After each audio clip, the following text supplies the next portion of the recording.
প্রতিষ্ঠার সংগ্রামে যিনি অগ্রগামী ছিলেন আল্লাহ, আমাদের প্রিয় ভাই শরীফ উসমান হাদি ভাই আল্লাহ, ইয়া আল্লাহ, তুমি ভাইকে শহীদ হিসেবে কবুল করো আল্লাহ, তুমি ভাইকে শাহাদাতের সর্বোচ্চ মর্যাদা দান করো আল্লাহ।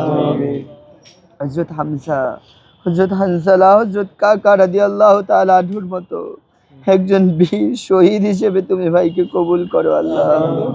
ইয়া আল্লাহ, তুমি ভাইকে আল্লাহ জান্নাতুল ফেরদাউসের সর্বোচ্চ স্থানে আসন দিও আল্লাহ। তুমি ভাইকে জান্নাতের মেহমান হিসেবে কবুল করে নাও আল্লাহ। ইয়া আল্লাহ আরহামার রাহিম। আল্লাহু আকবার। কবর জিয়ারত করবো। আমরা এখন জাতীয় কবি কাজী নজরুল ইসলাম এই কবর জিয়ারত করবো। যেন আমরা